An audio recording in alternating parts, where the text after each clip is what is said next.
Hello mga kaibigan. Tayo ngayon ay nagbabalik. My name is Bart Portea and welcome naman po tayo dito sa ating segment na kwentuhan with Bart Portea. Okay, in this video topic ngayon ay pag-uusapan natin ang mga magaganap sa hinaharap. Yan po, no? Ito po yung mga posibilidad na mangyari sa hinaharap. So, by the way, itong mga impormasyon na ating nakalap ay hindi ako unang-unang nakatuklas nito. Bale, kumausap tayo ng mga manghuhula na kayang makakita kung ano ang mangyayari sa kinabukasan. So ako lamang ay tagapagbalita kung ano yung mga ito. Okay?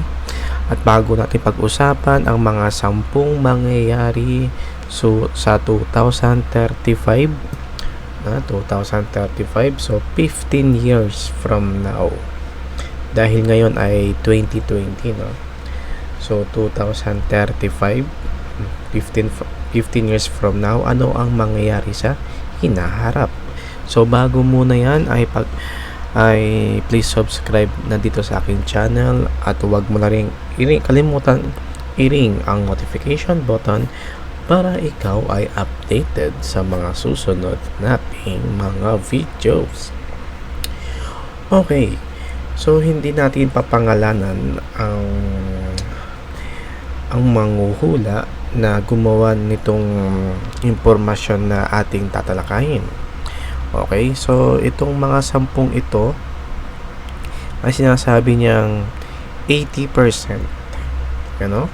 So 80% na possible na pwedeng mangyari. So ibig sabihin lang nito ay meron pa rin 20% na hindi pwedeng mangyari pero mataas ang posibilidad na mangyari ang mga bagay na to.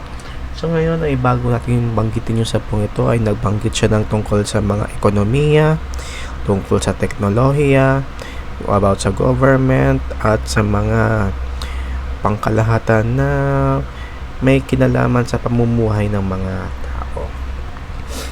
Okay, pag-usapan natin kung ano nga ba yung 10 ito. So unang-una sa listahan natin, so sabi niya ay ang una ay magiging maganda ang ekonomiya ng Pilipinas. Ibig sabihin magiging maraming yayaman sa bansa natin. Kumbaga sabi pa niya dito ay ang dolyar at ang piso ay halos magkapantay na. Yan po, no, mga kaibigan. Yung dolyar at piso ay halos magkapantay na. Okay, so hindi na kailangan pang maraming mga kababayan natin ang mga ibang bansa dahil ang ating sariling peso, ating pera ay masasabing malaki na at dahil maganda na rin ang ating ekonomiya. Okay, so ang pangalawa natin ay maraming uri ng sasakyan ang mas mapapa-improve sa transportasyon. Yan, no? So, dahil sa ngayon pa nga lang ay nangyayari na to, no? Dahil sa paglabas ng mga modernized jeep na nagpapa-modern at nagpapa-improve dahil syempre ay less hassle ito at less pollution sa paligid. At hindi lang ito mga jeep na to ang magpapa-improve, kundi marami pang mga transportasyon. Pansinin lang natin yung mga angkas, yung mga joyride na mga application, yung mga Grab, yan. Isa yan sa mga nagpapa-improve. At sa 2035 ay mas magiging kaaya-aya pa ang transportasyon. At nabanggit niya rin dito na tulad ng mga release ng tren ay makakarating na mula sa Maynila hanggang Davao ang mga line ng mga riles. No? Isa ring magandang example din po noon dahil sa Japan po, no? Sa Japan nangyayari po 'yan na mula sa buong kahabaan ng Japan ay nakaduktong-duktong na po ang kanilang mga reels ng trend. So sa Pilipinas naman, by 15 years from now, ang mga reels ng trend ay nakaduktong na mula Maynila hanggang Davao. So kasama na rin po doon ang Visayas. So marami na rin po tayong mapupuntahan na mga bansa-bansa. Next is pangatlo, mas maraming industriya ang magbubukas. Mga kumpanya gawa ng pag-usad ng teknolohiya. Nabanggit po dito ang teknolohiya, so maraming industriya ang magbubukas. Sa kasalukuyan po, no, dahil marami ng tao ngayon ang nasa social media, ay marami na rin ang mga nagbebenta ng mga gamit at kanilang mga serbisyo gamit ang Facebook. Dahil sa teknolohiya, andyan na po ang mga online seller, ang mga YouTuber, yan. So marami na rin ang kumikita sa mga ganyan. At dahil nga sa pagbukas ng mga ganyang mga oportunidad, ay magiging industriya, magiging kumpanya na rin sila. Kaya maraming industriya ang magbubukas at mag-i-improve. At dahil dyan, dahil kapag maraming industriya at maraming kumpanya, ay ang kagandahan po niyan ay maraming mga trabahong magiging pakipakinabang sa lahat. Sabihin, lahat ay magkakaroon ng trabaho. Okay. Pang-apat po natin ay ang internet sa panahon na ito ay napakabilis na. Yan po, no? So, naabutan nyo ba yung mga panahon na 2005, 2010, yan, 2009? Yung mga panahon na yan ay, ang alam ko ay sa sa internet shop ka lang makaka-experience ng mga mabibilis ng mga internet. Pero ngayon naman ay hindi mo na kailangan pumunta pa ng internet shop dahil sa sariling bahay mo na ay mabilis na ikaw makaka-access. Paano pa kaya pagdating ng panahon ng 15 years from now? 15 years from now ay mabilis na ang internet. Napakabilis na, no? At sabi niya pa dito ng ating kaibigang manghuhula ay ma-access mo ito ng libre. Tama po yan, mga kaibigan. Ma-access po ito ng libre. Napakagandang balita po, no? So, dahil libre, ginawa siyang libre dahil sa mga online class, at sabi nga nila, ang edukasyon ay ang isang pundasyon ng mga tao. Kaya dapat ay gawin itong libre, maka-access sila. Okay? So yun, ang pang-apat natin. Ang pang-lima ay tanggap na sa lipunan ang tungkol sa same-sex marriage. So 15 years from now, sa 2035, tanggap na sa lipunan ang tungkol sa same-sex marriage. Yan po, no? Dahil sa panahon ngayon ay marami pa rin question, marami pa rin mga pag-aaral ang kanilang kailangan pa nilang saliksikin tungkol sa ganyang bagay, diba? Pero ngayon, sa pagdaan ng panahon ay magiging katanggap-tanggap na rin ito. Pang-anim natin ay merong pandemic na darating. Nako, may virus na naman na darating, mga kakwentuhan, no?